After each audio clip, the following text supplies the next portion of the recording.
चलो बच्चों, तो हम लोग मैच्योर्ड स्पर्मेटोजोआ का फिगर देख रहे हैं। मैच्योर स्पर्म आपके सामने बोर्ड पे है। इसका वन बाय वन मैं इसका स्ट्रक्चर एक्सप्लेन कर दूं। तो सबसे पहले याद रखिए, जो मैच्योर्ड ह्यूमन स्पर्म्स होते हैं इनका लेंथ कितना है आप याद रख लें, 60 माइक्रोमीटर। जिसमें मैंने लिख रखा है एक मैच्योर्ड स्पर्म में 4 पार्ट्स हैं, मॉर्फोलॉजिकली 4 पार्ट्स होते हैं। कौन कौन? Head, neck, midpiece and tail. आप नोटिस करिएगा, मैंने पार्ट वाइज लेंथ भी लिख रखा है, टोटल लेंथ भी लिखा है, और मैंने पार्ट वाइज जो है ह्यूमन स्पर्म के जो डिफरेंट पार्ट्स हैं उनका भी मैंने लेंथ लिख रखा है। तो यहाँ से आप कंसिडर कर लें 4 पार्ट्स जो हैं उसमें सबसे लॉन्गेस्ट पार्ट कौन है? आपका आंसर टेल होगा। Out of 60 micrometre of total length 50 micrometre का टेल है। सबसे छोटा पार्ट कौन है? तो आपका आंसर हो गया नेक। अब चलिए यहाँ पे हम लोग डिस्कस करते हैं भाई कौन कौन स्ट्रक्चर, कौन कौन से सेल ऑर्गेनल्स, क्योंकि स्पर्म जो है एक सेल है, तो कौन कौन से सेल ऑर्गेनल्स ह्यूमन स्पर्म में पाए जाते हैं। आप ये चलिए हेड ले लें। हेड में देखिए आप कौन कौन स्ट्रक्चर नोटिस कर रहे हैं। तो हेड में सबसे ऊपर नोटिस कर रहे होंगे कि एक्रोसोम है और उसके नीचे न्यूक्लियस है। जी हाँ, हेड में 2 सेल ऑर्गेनल्स हो गए। कौन कौन? Acrosome and nucleus. पहले हम लोग आते हैं एक्रोसोम पे। आप याद रखिए, एक्रोसोम से रिलेटेड कुछ कंफ्यूजिंग क्वेश्चंस हो सकते हैं आपसे। आप याद रखिए, ये जो ह्यूमन स्पर्म है इनिशियली ये स्पर्मेटिड था, स्पर्मियोजेनेसिस से स्पर्मेटिड स्पर्म्स में कन्वर्ट होते हैं। तो याद रखिए, जो एक्रोसोम है स्पर्म का वो स्पर्मेटिड के गोल्जी कॉम्प्लेक्स से बनता है। यदि क्वेश्चन पूछा जाए कि ह्यूमन स्पर्म का एक्रोसोम किस सेल ऑर्गेनल से बनता है, स्पर्मेटिड का कौन सा ऑर्गेनल रिस्पॉन्सिबल है, आपका आंसर होगा गोल्जी कॉम्प्लेक्स। जो गोल्जी apparatus है वो एक्रोसोम बनाता है। यदि आपसे ये क्वेश्चन पूछा जाए कि एक्रोसोम को हम किस सेल ऑर्गेनल का इक्विवेलेंट मान सकते हैं, तो याद रखिए एक्रोसोम लाइसोसोम के इक्विवेलेंट है।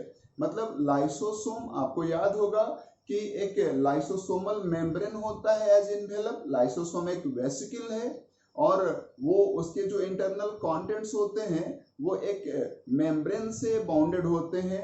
एक मेम्ब्रेन बाउंड ऑर्गेनल है लाइसोसोम, जिसके अंदर हाइड्रोलाइटिक एंजाइम्स पाए जाते हैं। तो उसी तरह से आप याद रखिए एक्रोसोम भी एक वेसिकल है, इक्विवेलेंट है लाइसोसोम के। इसके अंदर इनएक्टिव एंजाइम्स के ग्रैन्यूल्स पाए जाते हैं एक्रोसोम के अंदर, जिसे मैंने जाइमोजेन लिख रखा है।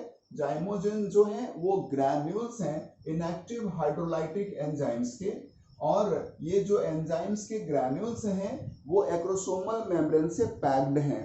तो ये गोल्जी कॉम्प्लेक्स से बनता है और लाइसोसोम के जैसा होता है।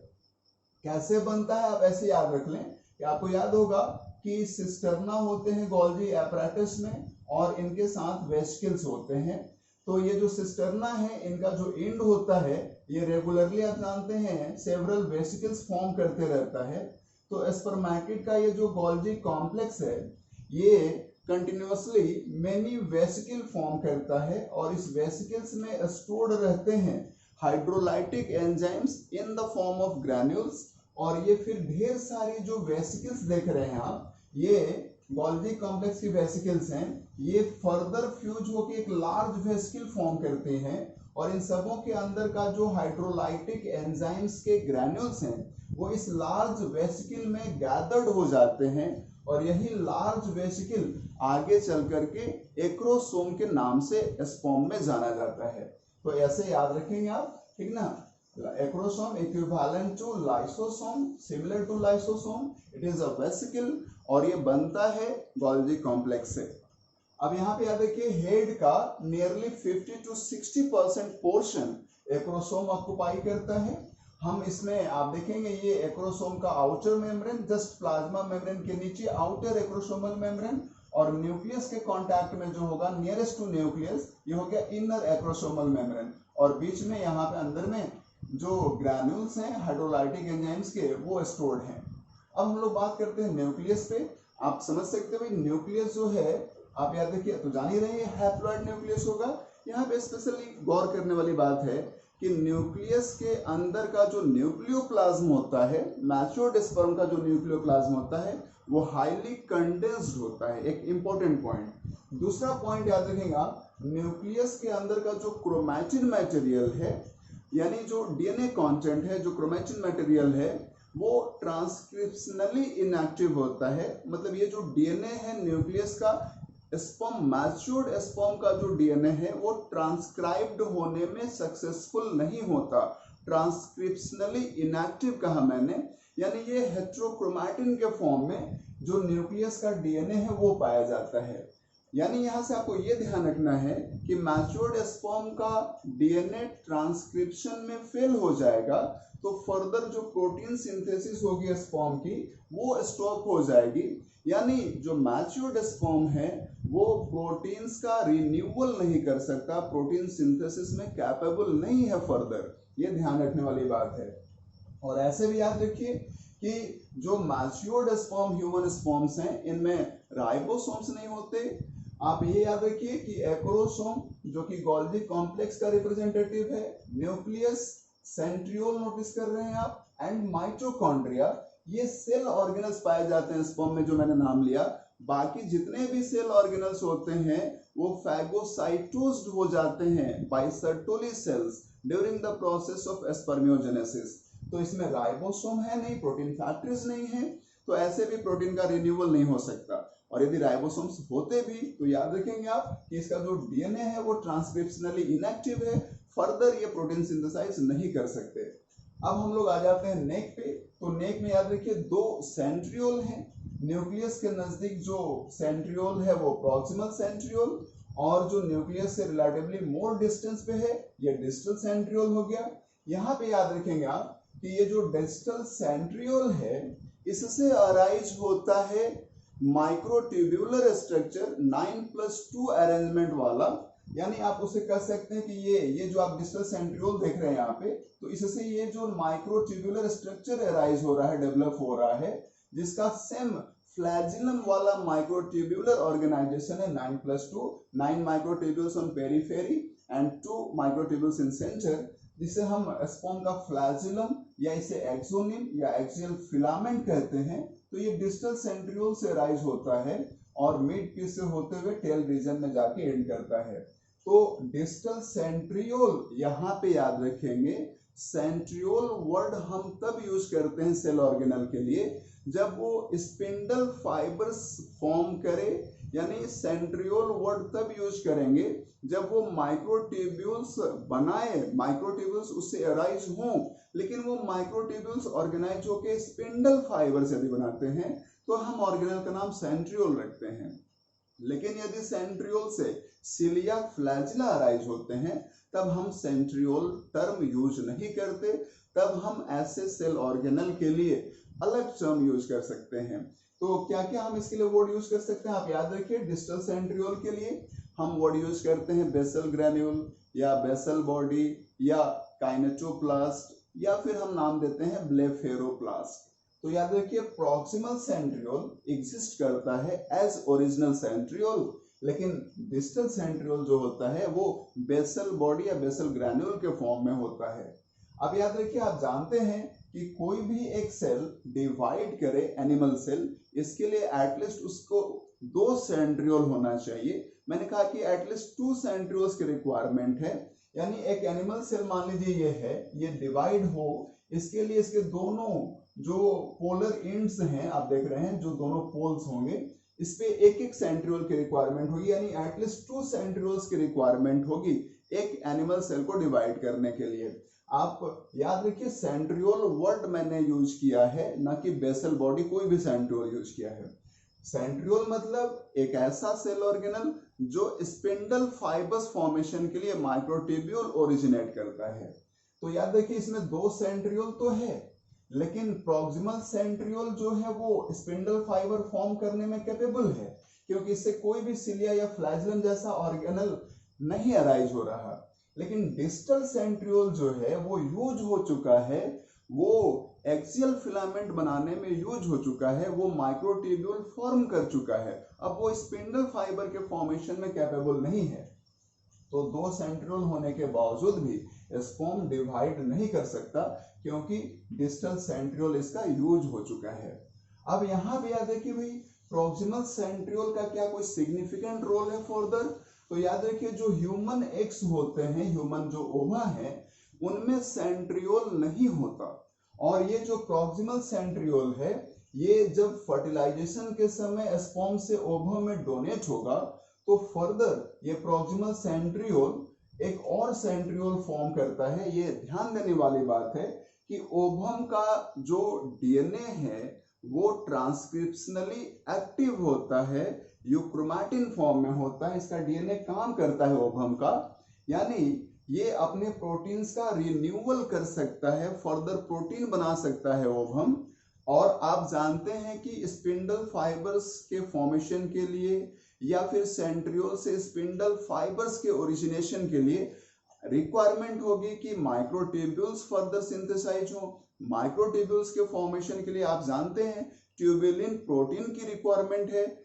स्पर्म जो है वो ट्रांसक्रिप्शनली इनएक्टिव डीएनए रखता है, यानी ये फर्दर प्रोटीन का रिन्यूअल नहीं कर सकता, यानी ये ट्यूबुलिन प्रोटीन नहीं बना सकता। स्पर्म ट्यूबुलिन प्रोटीन नहीं बना पाएगा, माइक्रोट्यूब्यूल्स भी नहीं बना पाएगा, तो फिर प्रॉक्सिमल सेंट्रियोल से एक और सेंट्रियोल का फॉर्मेशन पॉसिबल नहीं है।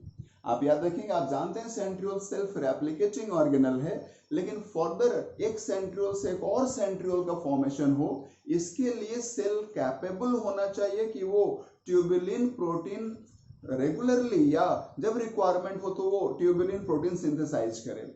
लेकिन आप जानते हैं स्पर्म किसी भी तरह का प्रोटीन सिंथेसिस में कैपेबल नहीं है, मैच्योर्ड स्पर्म, क्योंकि मैंने रीजन बताया, इसके पास राइबोसोम्स नहीं है और इसका जो डीएनए है वो ट्रांसक्रिप्शनली इनएक्टिव है, नॉन फंक्शनल है। लेकिन ओवम ऐसा नहीं है। ओवम जो है उसका डीएनए ट्रांसक्रिप्शनली एक्टिव है, इसके पास राइबोसोम्स है, ये अपने लिए रिक्वायर्ड प्रोटीन्स बना सकता है। तो याद रखिए, जब इसमें आप याद रखिए जो ह्यूमन एग है, ओवम है, नेचुरली उनके पास सेंट्रियोल नहीं होता। स्पर्म अपना प्रॉक्सिमल सेंट्रियोल डोनेट करता है और ये प्रॉक्सिमल सेंट्रियोल अपने खुद से रेप्लिकेट करके ओवम के अंदर प्रॉक्सिमल सेंट्रियोल अपना एक और सेंट्रियोल एज रिप्रेजेंटेटिव बना सकता है। और इसके लिए जो रॉ मटेरियल चाहिए ट्यूबुलिन प्रोटीन, वो ट्यूबुलिन प्रोटीन ओवम बना सकता है, सिंथेसाइज कर सकता है, क्योंकि इसका जो डीएनए है वो ट्रांसक्रिप्शनली एक्टिव है और इसके पास राइबोसोम्स भी हैं।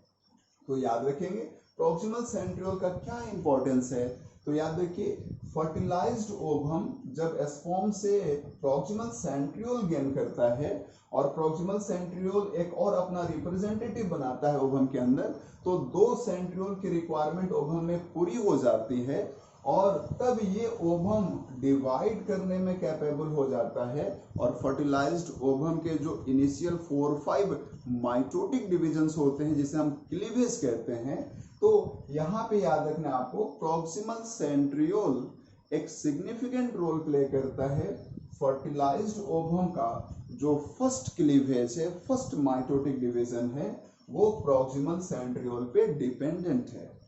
अब यहाँ से हम लोग बात करते हैं डिस्टल सेंट्रियोल का इंपॉर्टेंस आप जान ही गए। डिस्टल सेंट्रियोल से एक्सियल फिलामेंट या एक्सोनिम या फ्लैजिलम ऑफ स्पर्म अराइज होता है, जो माइक्रोट्यूबुलर स्ट्रक्चर है, 9+2 माइक्रोट्यूबुल का अरेंजमेंट रखता है ये। अब हम लोग मिडिल पीस पे आ गए। तो याद देखिए, मिडिल पीस जो है, मिड पीस जो है, एक्सियल फिलामेंट के अराउंड स्पाइरली क्वाइल्ड लगभग 70 एवरेज 70 माइटोकॉन्ड्रिया, एक्सोनिम के अराउंड स्पाइरली क्वाइल्ड 70 माइटोकॉन्ड्रिया पाए जाते हैं मिड पीस में। और ये जो आप नोटिस कर रहे हैं, ये जो माइटोकॉन्ड्रियल क्लाउड, ये सिंगल माइटोकॉन्ड्रिया नहीं है। यहाँ से जो मैंने फिगर दिखाया है, ये एक सिंगल माइटोकॉन्ड्रिया नहीं है। आप यहाँ देखिए, एक टर्न में एवरेज 4 to 5 माइटोकॉन्ड्रिया होते हैं। तो मान लीजिए इधर 4 to 5 माइटोकॉन्ड्रिया, इधर 4 to 5 माइटोकॉन्ड्रिया, और इस तरह से 16 टर्न होते हैं एक्सियल फिलामेंट के अराउंड। और जो टोटल नंबर ऑफ माइटोकॉन्ड्रिया होता है अराउंड एवरेज 70 माइटोकॉन्ड्रिया होता है यहाँ पे। और इस पूरे माइटोकॉन्ड्रियल मास को नेबेनकर्न शीथ कहते हैं। आप ध्यान रखिएगा, जो एक्सियल फिलामेंट के अराउंड पाया जाता है। एक और टर्म आपसे पूछा जा सकता है, एक टर्म पूछा जाता है, व्हाट इज मैनकिट। तो याद रखिए, ये जो स्पर्म है, इसे एक लाइट वेट का सेल होना चाहिए। इसका चूंकि ये स्विमिंग फीमेल बॉडी में जानना है, तो वहां पे रैपिड स्विमिंग से ओवम के नजदीक पहुंचना है। जो स्पर्म का स्विमिंग स्पीड होता है दैट इज 3 mm/मिनट के स्पीड से ये स्विम करता है, तो स्विमिंग के लिए शेप की रिक्वायरमेंट है, पर्टिकुलर शेप की रिक्वायरमेंट है। इसलिए याद रखिए जो मैक्रोडेस फॉर्म है वो स्ट्रीमलाइंड होते हैं ताकि वो रेसिस्ट कर, वो जो वाटर वहाँ पे फ्लूइड मीडियम है उसमें स्पीड से स्विम कर सके, इसके लिए इन्होंने शेप एक्वायर कर रखा है। स्ट्रीमलाइंड बॉडी दिख रहा है आपको इस फॉर्म का। और दूसरी रिक्वायरमेंट है यहाँ पे आप याद रखेंगे कि भाई स्पीड से स्विम करने के लिए सफिशिएंट एनर्जी की अवेलेबिलिटी होनी चाहिए, इसके लिए सफिशिएंट एटीपी काउंट होना चाहिए, इसके लिए माइटोकॉन्ड्रिया है। तो इसीलिए हम लोग मिड पीस जो है स्पर्म का उसे हम पावर हाउस ऑफ स्पर्म कहते हैं, क्योंकि वो एटीपी सोर्स, एनर्जी सोर्स है, क्योंकि वहाँ माइटोकॉन्ड्रिया पाए जाते हैं। तो यहाँ पे याद रखना व्हाट इज मैंगेट, मैंने क्वेश्चन पूछा तो याद रखिए लाइट वेट के लिए जरूरी है कि जो स्पर्म है आप जो नोटिस कर रहे हैं इसका जो अननेसेसरी अनरिक्वायर्ड जो सेल ऑर्गेनल्स हैं वो ना हो, और साइटोप्लाज्म का वॉल्यूम भी काफी कम हो ताकि इसका वेट ज्यादा ना हो, ये स्विम कर सके रैपिडली।